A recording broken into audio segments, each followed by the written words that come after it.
Hello and welcome to another episode of Earth911's Sustainability in Your Ear. I'm Mitch Ratcliffe, your host, and today we're going to do another innovator interview with an old friend of mine, Tony Greenberg, who is the CEO and co-founder of Ramprate, and his co-founder and chief strategy officer, Alex Veytsel, who the company has spent the last decade or so benchmarking markets all over the world and is turning its attention to benchmarking sustainability and the sourcing of responsibly generated energy and business resources. Guys, welcome to the show. How are you today? Wonderful, except I want to take one opposition, Mitch. When you said old friend, what do you mean by that? Well, we have I'm not that old. Together for 24 years. Listen, I'm happy to join your podcast.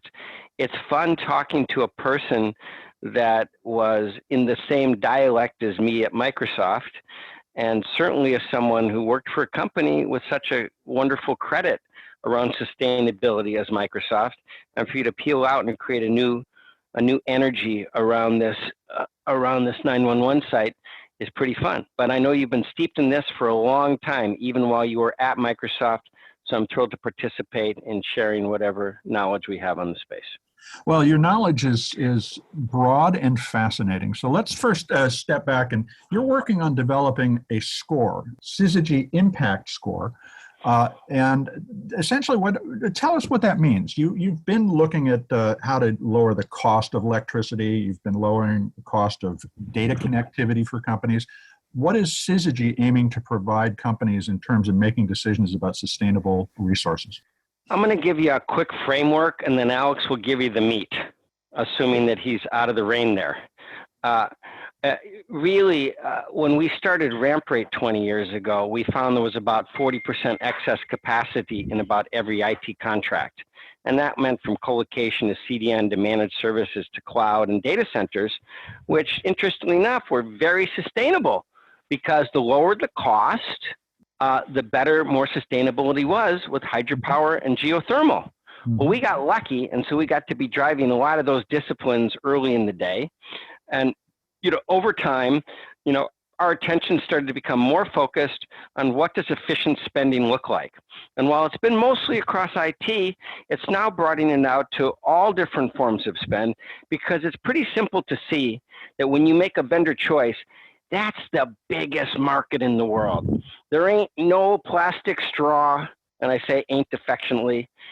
There ain't no plastic utensil, and not all of them in the world are going to move the needle even 1% as much as businesses making the decision to buy from more sustainable, regenerative suppliers. So now you aggregate all sorts of different supplier information and help people connect to those suppliers based on their goals. What does that look like for a business? How do they contact you and get involved with you? You can reach us at tellmemore@ramprate.com, ramprate.com, and we'll wax poetic. We also have a bunch of interesting blogs that talk about our discipline and why transparency is truth, and truth is efficiency, and truth saves you money, and certainly saves the planet, and not saving the planet just from an environmental perspective, but saving the planet from human design and from the human rights and the choices that people make that are disciplines that show whether a supplier is good or bad on many disciplines, not just SOX, NOx compliance in a data center, but internet broadband penetration and skills and labor and risk of war, all of the things that circulate around traditional corporate social responsibility or CSR scores or ESG, environmental, social, and governance, all of these disciplines, as we drill them down into the hundreds and hundreds of variables, make a big difference. And individuals inside of organizations, and that could be you in the audience, can help make those decisions. And one decision could move millions of pounds of carbon out of the atmosphere. And so it's up to all of us to be able to make those choices, regardless of what career we're in, whether we're running our own company or working in the office of the CEO as an admin, or we're a project manager in a project that's choosing the types of products and supplies that are regenerative and sustainable to the universe and to the health of the environment, and certainly to the human rights of all the peoples of this planet. Now, Alex, you've done research on the impact of ESG investing, environmental, social, and governmental focused investment. Tell us what you found in terms of whether that contributes to a more profitable business as well as to its sustainability. Absolutely, yeah. We've looked at quite a few companies, pretty much all the public companies out there, and a few other large private ones. So certainly several thousand companies. I don't have it handy, but I believe it was about 2,500.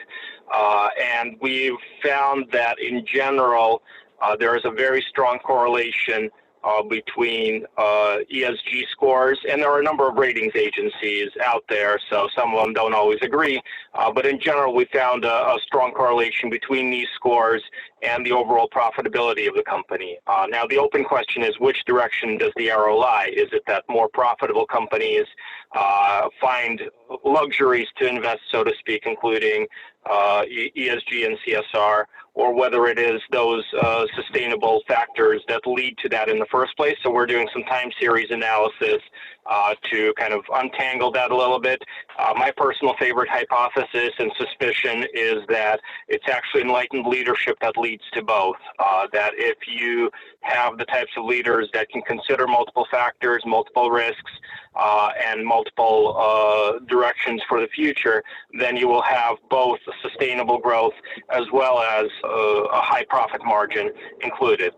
One of the interesting side findings of this was that the companies that are growing fastest, the ones that prototypically move fast and break things, so to speak, don't always have the highest ESG scores. So there is some trade-off between that, but we believe that there is a path to improving that, and this is part of why we're starting the Syzygy initiative, is really to make sure that those trade-offs are less painful, and that even if you are making decisions fast, you can still make them conscious of your impact on the world. If you are seeking profitability and maximize returns, that you don't have to make a big sacrifice to also be true to your conscience and true to the future of us as a society and us as a planet. So let's talk about trade-offs, because that comes down to flows of resources and flows of money.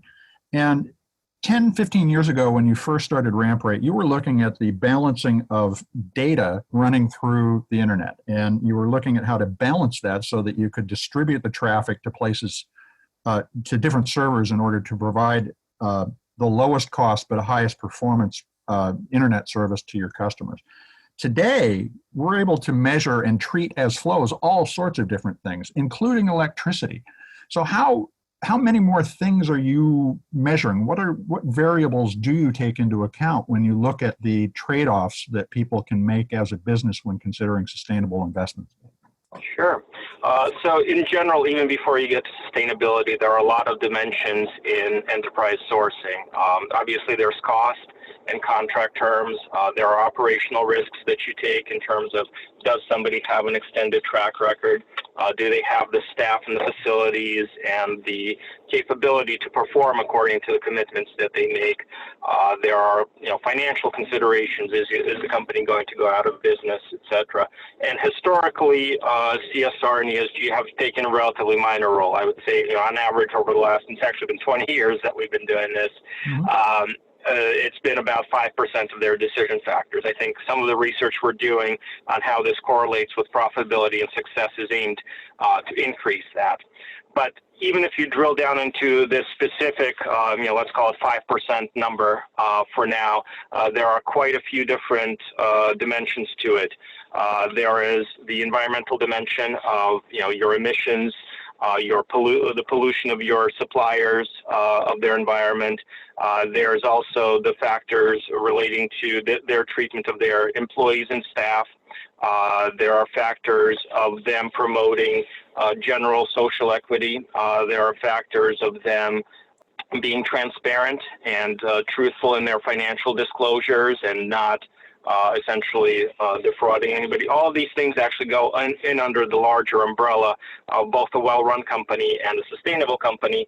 And what we're looking to do is making sure that when somebody is buying from a company, they are aware of that, and not just from a reputational risk perspective, which has been kind of the dominant thread in a lot of these discussions over the years, but also from a real sort of fundamental approach to this.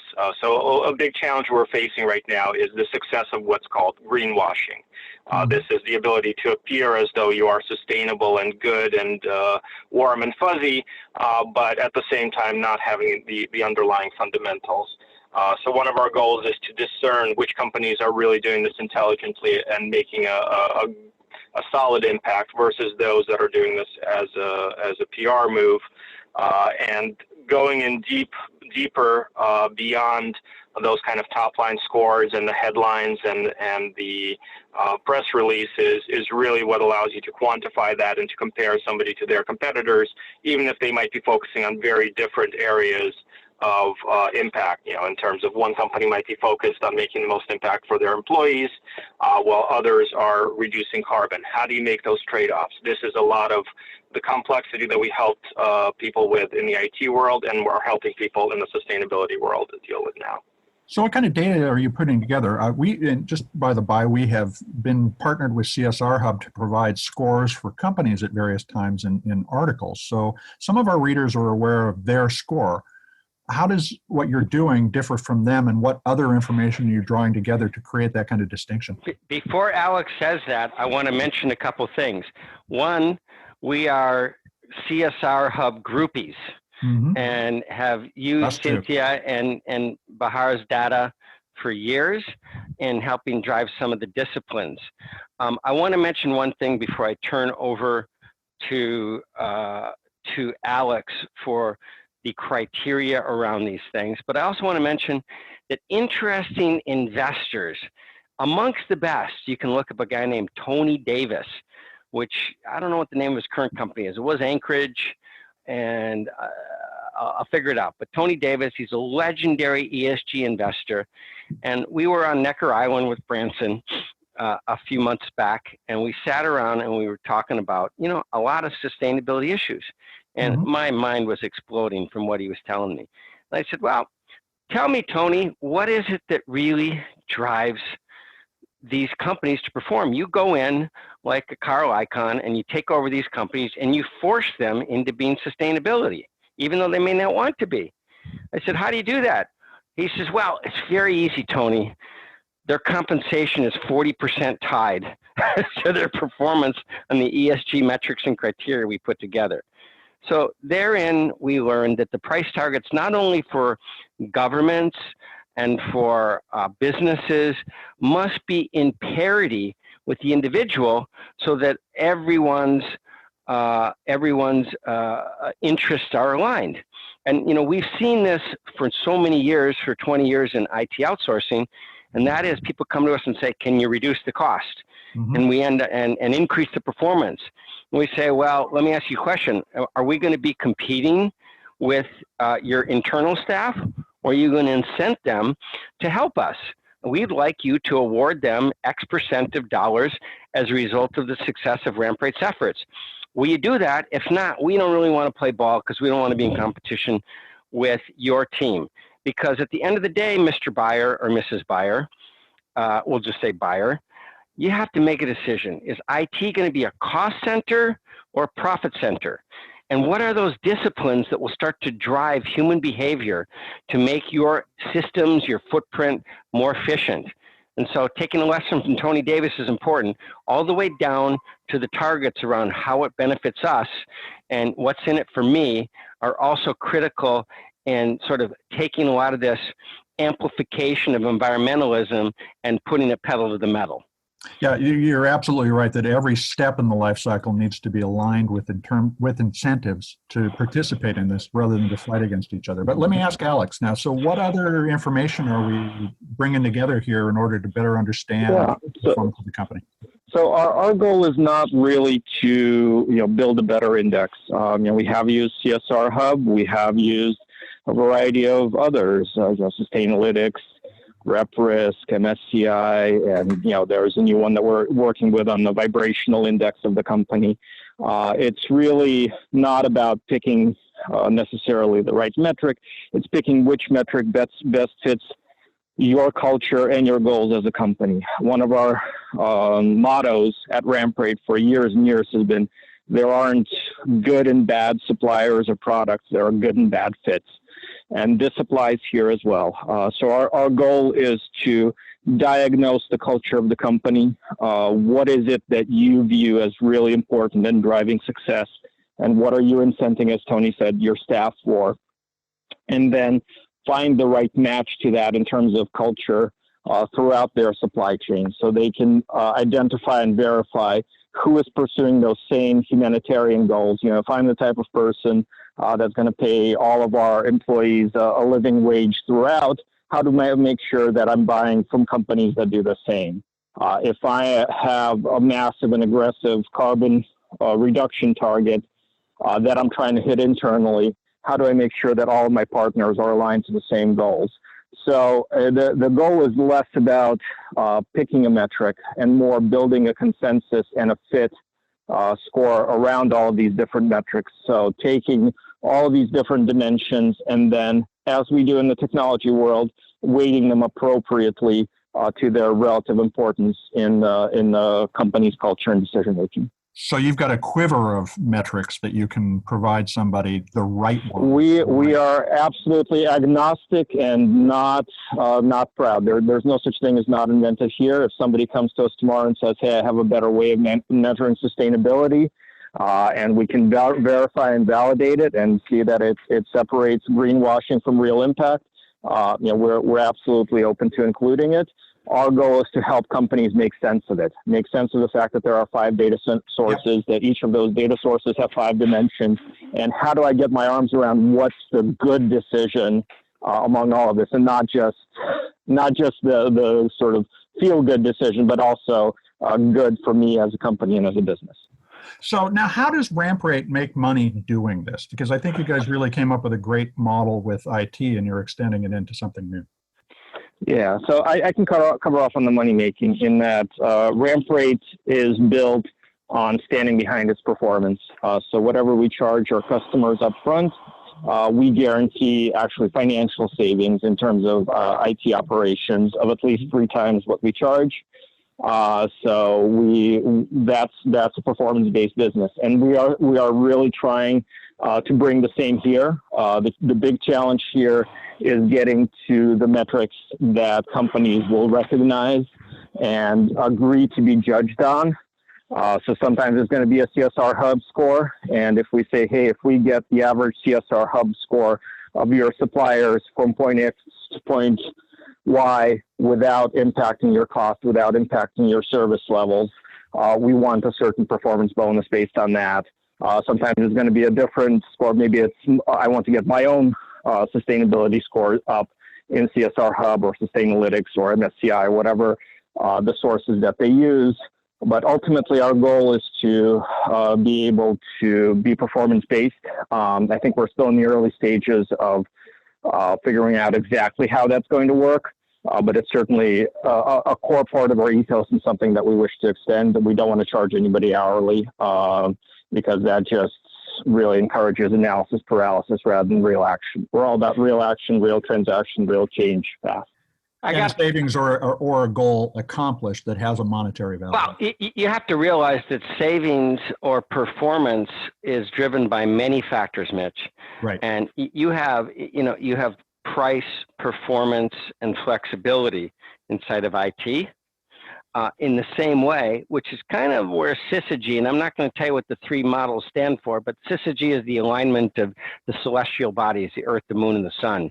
Yep. Well, you can imagine what we're trying to align, because in certain cases, you may think that an organization, sorry to call it out, like Greenpeace is all good and all great, but they were bullies. and they were bullies and said, just because you XYZ customer are building a huge data center, you are a criminal of environmentalism and against it in every way, shape, and form. And penalizing companies with that and creating a discipline that drove fever and fear into many of my clients. Yeah, demanding perfection rather than progress. Yes. Exactly. And so, it may be get Greenpeace off my back with having a line to the proper metrics in the marketplace that are possible, right? And show that moving off of carbon, right, is not, to fossil fuels, off of fossil fuels is easy, but you can't move the needle like that fast. So we appreciate, for instance, CSR's adaptability by taking in real-time scoring every day from hundreds of data centers, because it takes an army of data and an army of people making decisions to make things work. Nothing is so easy. If you take a look at EcoVadis, I don't know how to pronounce it, they're in France. They've raised a little over $200 million most recently.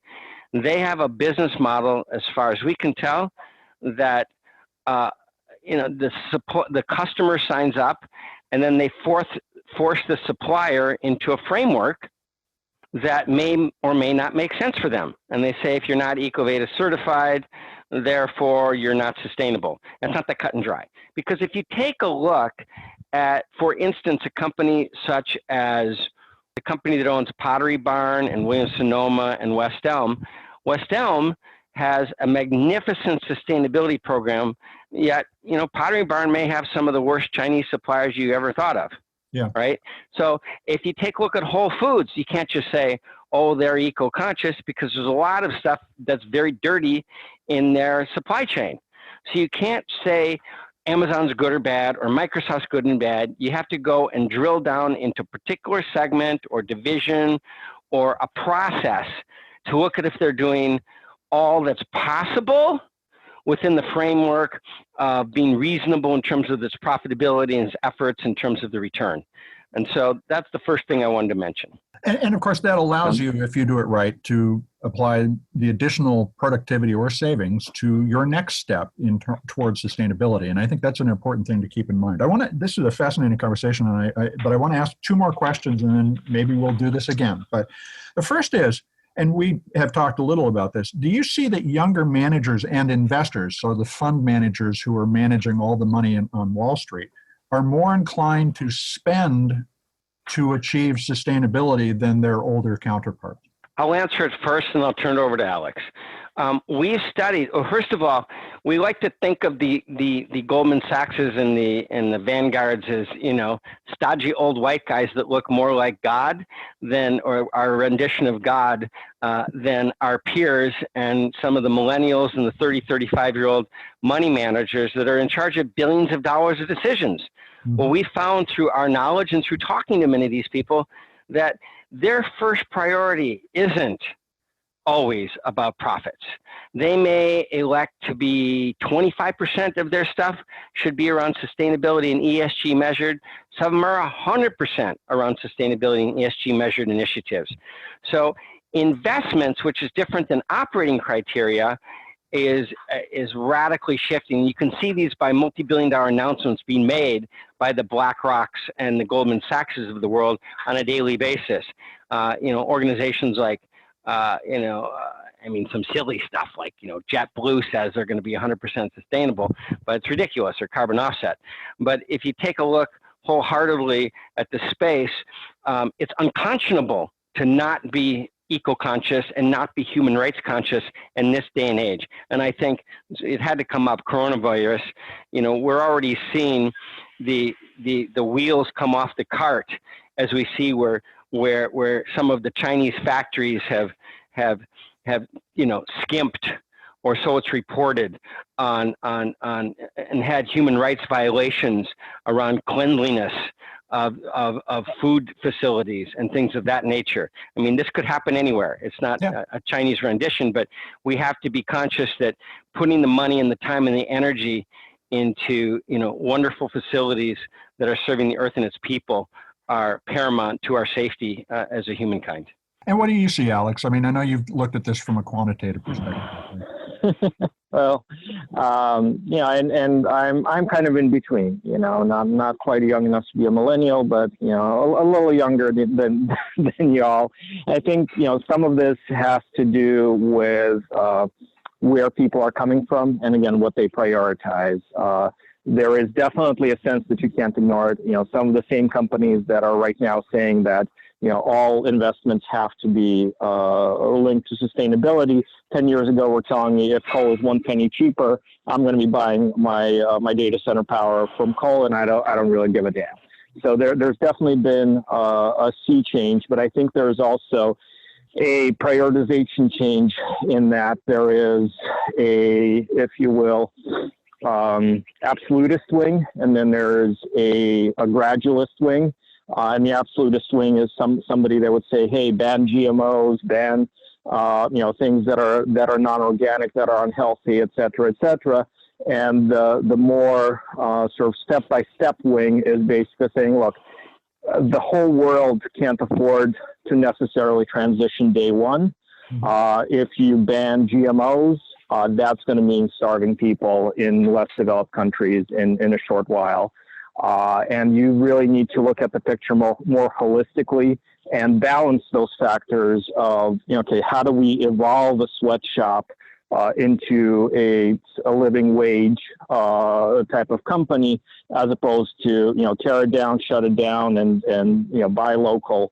There's very much a sense of how complex these dynamics are. And I think that's the real generational, and not just generational, but overall sea shift in thinking, not just one step ahead of, hey, I gave a T-shirt with Super Bowl champion Rams to a child in Africa, but more of, okay, did I just kill the local textile industry there? I'm not just thinking about everybody should live organic, but can we afford to feed everybody if everybody lives organic? So I think those kind of more complex approaches are what's really growing up, and that's the real next generation of change, beyond the slogans, beyond the greenwashing, and just doing something to look good. So the last question I want to ask, it has to do with what folks listening to this podcast right now can do. How can a consumer make the most difference in the decisions the businesses they shop and purchase from deploy their resources sustainably? What advice would you give to consumers about making and having an influence over that decision? Well, from my perspective, I would say, we're more focused on the business-to-business angle. Sure. So certainly, if you have any role at work in terms of purchasing, make sure that you include these factors and at least assess your supply chain and suppliers. But as far as consumers go, there are a number of sites that are growing up. We have a company that we've closely partnered with somebody that we've collaborated in a lot of projects with in the past called Good Human, for example. That's very much focused on that in the beauty and cosmetics and clothing industry, of helping consumers make informed choices. There are many other similar ventures out there. There's Good Money, which is another company we've dealt with that does the same in some of the financing world. We're dealing with some folks that are in financing and in ways to make investments that are consistent with these choices. So I would say there are many guides. Look at what the specifics of what you're looking to buy and find one of those guides and make sure that they're credible, that they go beyond one level, that they use multiple scores, that really their approach is intelligent and thought out, and just watch out for greenwashing. Do you guys anticipate providing any of that kind of information that your clients can share with their customers in the future so that they can validate their progress? Well, I think, again, our goal is more to assure fit than be a stamp of approval. Okay. That said, insofar as we can validate and vet the process that got there and say that, look, this company follows through on their stated goals, we're happy to contribute, but that's more of a one-off. Like in all of our years of doing strategic research and product research, I think we've only published really one paper saying that, hey, a product is good and needed. This is actually a Microsoft product. But we've done 50 of these and only externally published one. Well, hey, Tony Greenberg, CEO and co-founder of Ramprate, and Alex Veytsel, who is the Chief Strategy Officer and co-founder of Ramprate. Thanks very much for joining us today. And folks, we're going to be back with another innovator interview soon. This is Earth911's Sustainability in Your Ear. I'm Mitch Ratcliffe. We hope you have a great and sustainable day. Take care.